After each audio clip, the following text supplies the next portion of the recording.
কাবাব তৈরি করব, তার জন্য চিকেন কিমা নিয়ে নিয়েছি।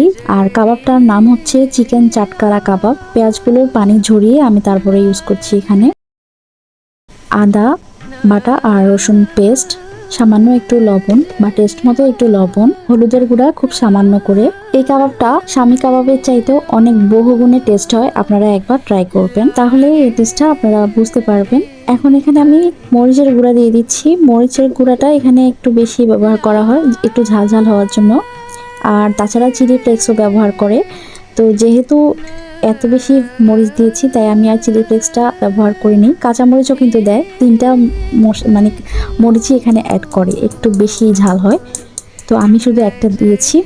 ধনিয়ার গুঁড়া, জিরার গুঁড়া, চাট মশলা, গরম মশলা সবগুলো দিয়ে দিয়েছি। এখানে তান্দুরি মশলাটা থাকলে সেটাও একটু দিয়ে দেবেন, বা কাবাব মশলা, তাহলেও টেস্টটা আরও ভালো আসবে। তবে আমার মনে হয় চাট মশলা আর গরম মশলা গুঁড়া দিলে আর কিছুই লাগে না, অনেক বেশি টেস্ট হয়। কাঁচা ফ্রেশ ধনিয়া দিয়ে দিয়েছি কুচি করে, আর একটা ডিম দিয়ে দিয়েছি।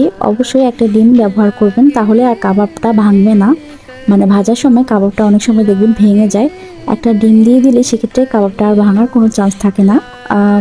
এখন আমি এখানে একটু কর্নফ্লাওয়ার দিয়ে দিচ্ছি, 2-3 টেবিল চামচ মতো কর্নফ্লাওয়ার দিচ্ছি আমি এখানে। আসলে আপনারা চাইলে ব্রেড ক্রাম্বসও দিতে পারেন, মানে পাউরুটির গুঁড়া করে এখানে দিয়ে দিতে পারেন, অথবা পাউরুটি একটা ভিজিয়ে পানিতে, এরপরে পানিগুলো নিংড়ে সেটাও দিয়ে দিতে পারেন, অথবা এখানে বেসন থাকলে বাসায় বেসনটাও দিতে পারেন। অন্য আর কিছু দেবেন না, সেক্ষেত্রে টেস্টটা ভালো আসবে না। যেহেতু চিকেন কিমা, তাই আমি ভালোভাবে একটু হাত দিয়ে মাখিয়ে নিচ্ছি এক পাশে, নয়তো বেশি মশলা হয়ে যাবে আর এক পাশে একেবারেই হবে না, তাই ভালোভাবে এটা মাখিয়ে নিতে হবে।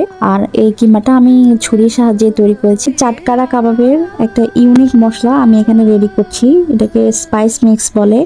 আমি এখানে হলুদ, মরিচ, ধনিয়ার গুঁড়া, জিরার গুঁড়া, তারপরে চিলি ফ্লেক্স তো দিইনি, অনেক বেশি ঝাল হবে তাই।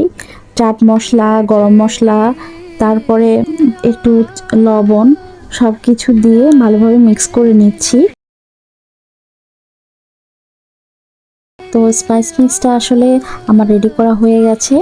আর এখানে চেষ্টা করবেন একটু কম করে স্পাইস মিক্স তৈরি করতে, মানে মুরগির মাংসের কিমার পরিমাণে স্পাইস মিক্স তৈরি করবেন।